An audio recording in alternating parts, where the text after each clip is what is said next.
event and other events in the series. So Priya Perumal from the University of Oulu. Priya is the senior researcher and adjunct professor here at the university. Then Tommi Kauppila, perhaps you can sit here so that we can. So Tommi Kauppila, research professor from Geological Survey of Finland. And then we should have Antti Häkkinen. Hello. From.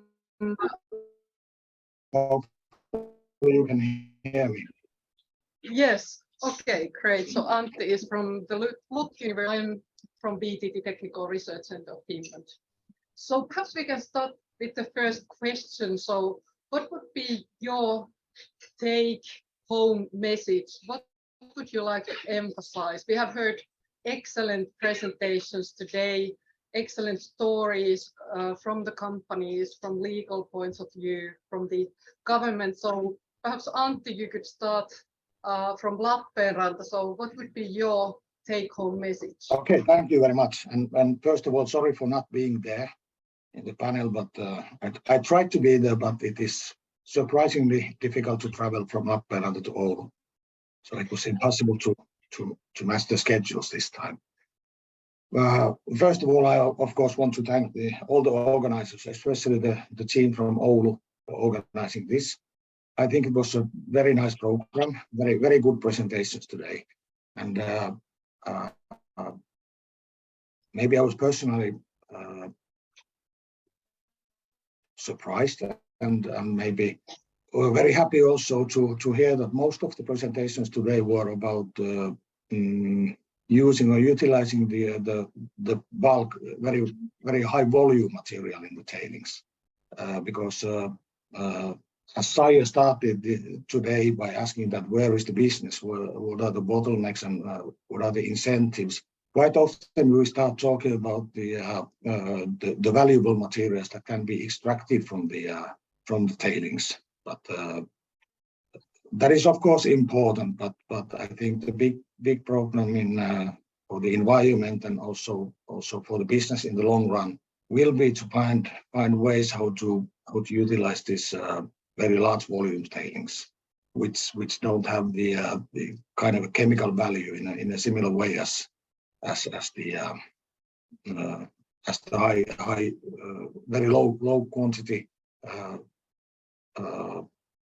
high value materials. So in that way, the presentations today were really nice, and the take home message I would say is that it is all about regulations. It is all about how we define our materials, whether they are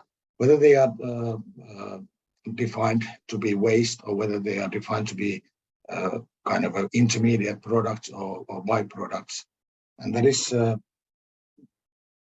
that's a big thing that we need to fix somehow. We should be able to effect on the regulations and on the laws and on the definitions that we have. There were these topics were very well highlighted in the presentations by Pekka Vuonen and also Turunen, and that also requires a big change in the thinking. So thinking in the companies regarding the treatment and storage and analysis of these waste materials. I believe it was Tommi who mentioned that no data, no markets. And that I think quite well summarizes everything. So we should really start thinking about our waste or side streams as raw materials for something else. And that's why even if we are not able to control all the properties of those side streams, we should anyway know what they include, what are the properties, and we should also treat and store them in a way that makes sure that the quality of the raw materials or the side streams will remain the same. This is something that we have seen in many projects, that the properties of the of the side streams, they are changing over time quite a lot. That is mainly because of the storage in the plant. And then, I think the main thing is that today we discussed a lot about the regulations, and I believe that we are all we all agree that the regulations are a big bottleneck for utilization of these materials. Then maybe something that we didn't discuss today, but we have discussed about a lot earlier, is that for making business out of these kinds of low value materials, we should somehow find out that what is the value of the sustainability for the customers, and how to increase this value, because in addition to regulations, that is, I think, one of the drivers that would help us to develop these processes further. So I think the main thing is that we really have big obstacles regarding the regulations, and those should be somehow effective. Okay, thank you, Antti. And then Priya, what kind of? Maybe, this is what came in my mind. It may be a bit provocative to say, like, in many of the talks, it was said about like high value materials to be found from this kind of waste. How we define the value, as like we give that value to those materials, and as of now we see only the economic value. So how we say about the CO2 emission from the primary resource, so if we consider that, do you think that the value will change for the material that we consider as waste now? When Tapoyari was saying that they would be leading recycling company in 35, and they are focusing on high value products, maybe I have a suggestion that they have to also reconsider what is high value.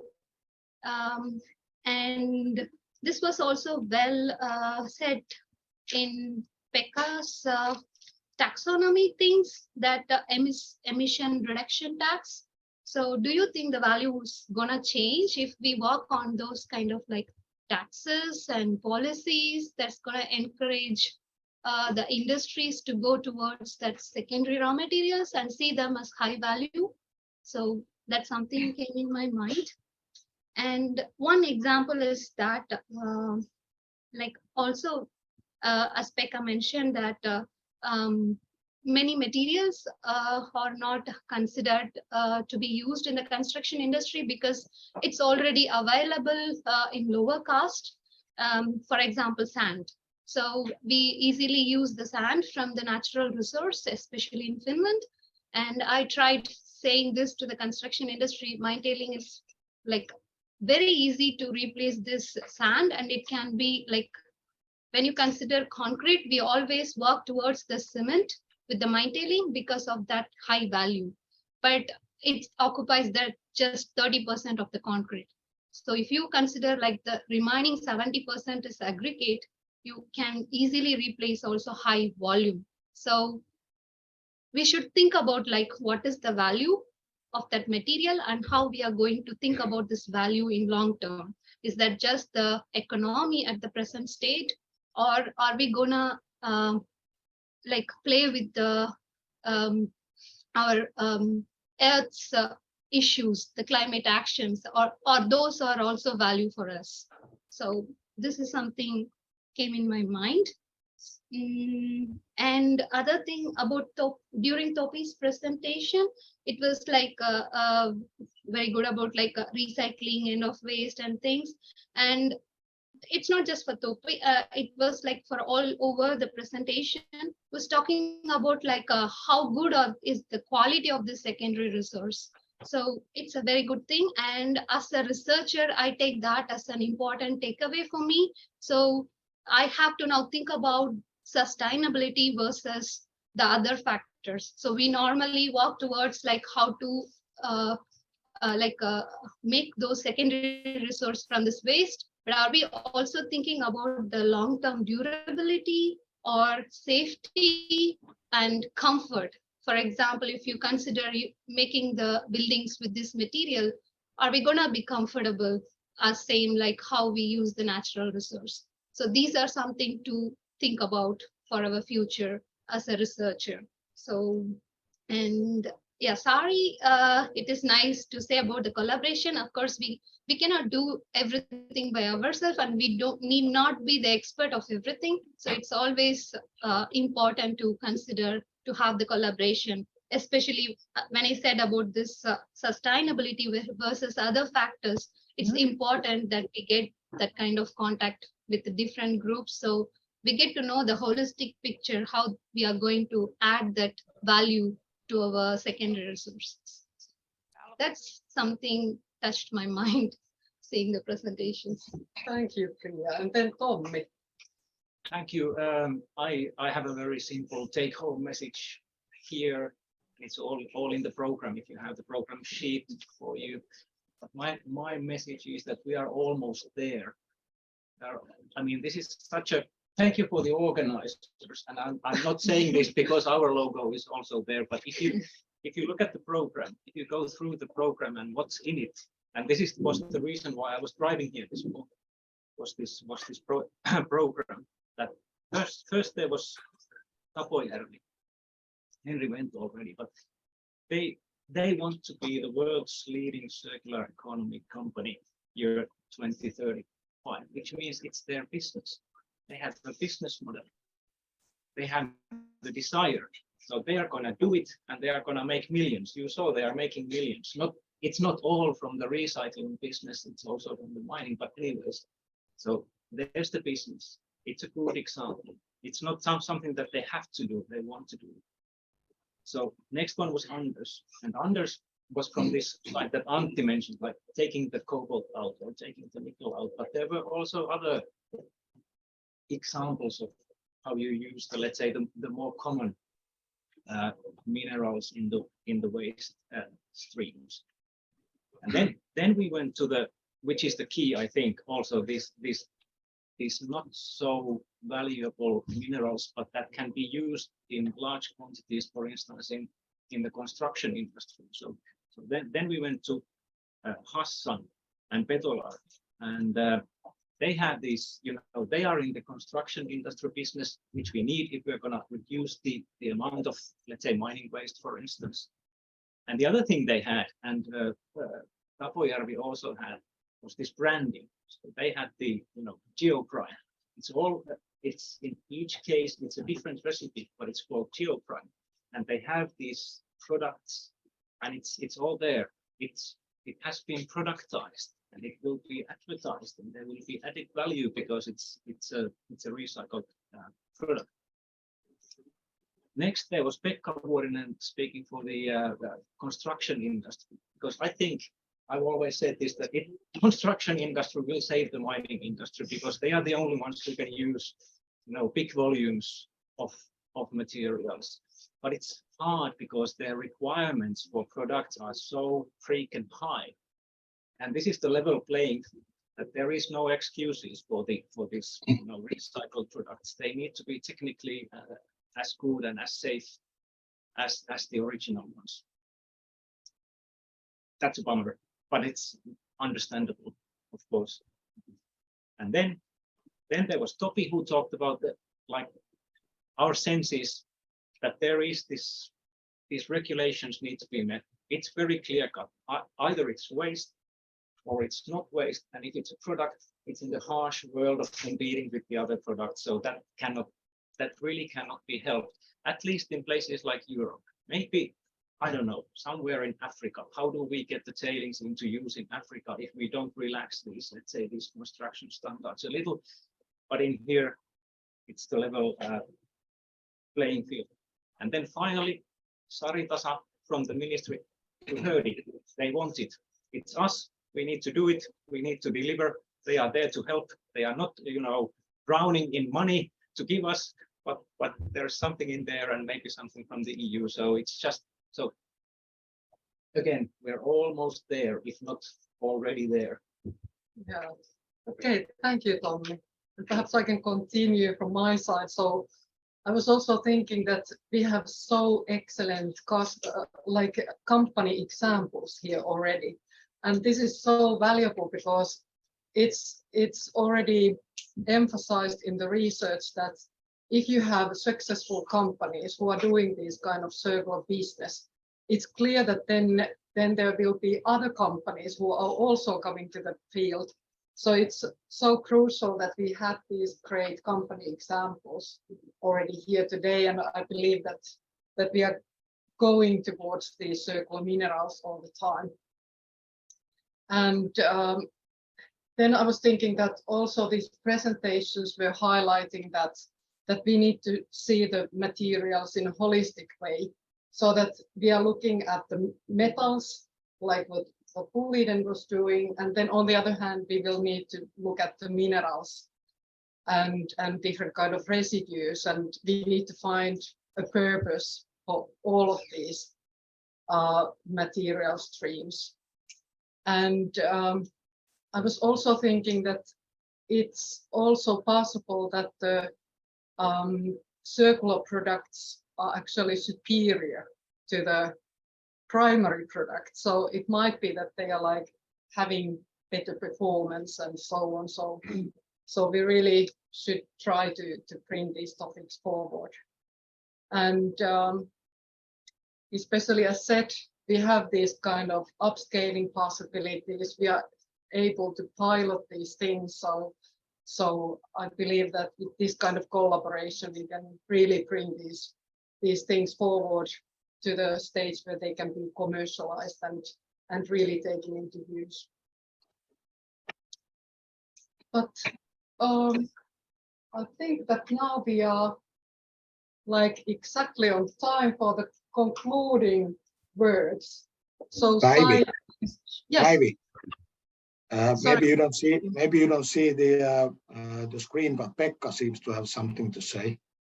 Okay. Yes, please, Pekka. Oh, so thanks. I just took my unmuted myself. Just wanted to remind that why I was really happy that you invited me to visit Oulu. I couldn't travel there, but it was because we had some 9 years ago, there was a seminar called Pohto, and it was about user byproducts. Perhaps some of you attended also that one. And in fact, I was just checking the presentations, and I think we quite a lot discuss the same issues. Of course, there's a lot of progress that has happened also, but still we have the same obstacles. And then there was, for instance, Ms. Sillikainen was making a presentation what they plan to do in Oulu, and it has been fantastic work they have done. So I think the ideas what was presented by Mr. Rad from Betolar, it's a very good example of this, that we are really making huge progress, because you have to also remind that as you just mentioned, that construction industry is you can really scale up their issues. And then why we are using that much amount of materials, it's because it comes from society's demand or request, and that will continue, and that's why we have to really take this serious. And you are now in Oulu, and it was mentioned that sand could be also a scarce material in somewhere. It's in your area, fine sand. It's very difficult to find sand proper to make ready-mix concrete or concrete products in the area of Oulu. You have to really transfer that far away to Oulu. And it's a very good example that we don't perhaps have proper materials. We have mineral materials, but are they usable in certain applications? And it's good to remember also. And we try to avoid CO2 emissions in the end of the day. So my remarks, what you just mentioned, your speeches, they were fantastic and really also supporting what we all are doing in our own areas. Okay, thank you, Pekka. Are there any other comments? No. Yeah, there would be one. Okay. Yeah, my name is Kinnunen. We produce different materials. And I would like to oppose a little bit Tommi, because you said that we are almost there. I think we are not almost there, because if you think about these issues, for instance, steel industry and energy all involved as a whole, I think, for instance, steel industry issues, I think no one really knows where we are going to get all the energy for hydrogen reduction, for instance. And everyone requires energy. So I think here in Finland, we should be able really to develop these different methods, how to obtain cheap enough energy. And of course, solar and wind is one issue there. Of course, there are many others. But just get rid of these problems with this war and pollution, for instance. I think that will be the key issue. Of course, there are so many problems. That's why I claim that we are not almost there. For instance, how to store hydrogen, how to produce economically hydrogen, to make this, for instance, steel reduction, many other issues. Because it's not, like everyone here knows, it's not winning. There is no wind every day, especially during winter time. There is no sun. So for those situations, we need a lot of storage of energy in its many forms.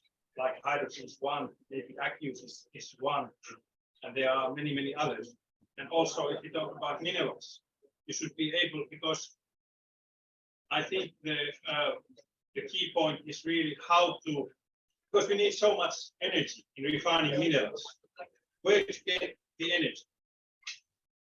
I think that is one of the key issues in these matters. Thank So you. Remember this. Yeah, thank you. I think that was also somehow highlighted in the title, so rocky road. So that there are like some rocks on the road, but I hope that really we are small. the front of the rocks. Well, probably you are right, but Yeah, one can propose also that is. yeah. So we hope that we are on the right way and on the right track. But hey, thanks. Let's have Saiya's concluding words and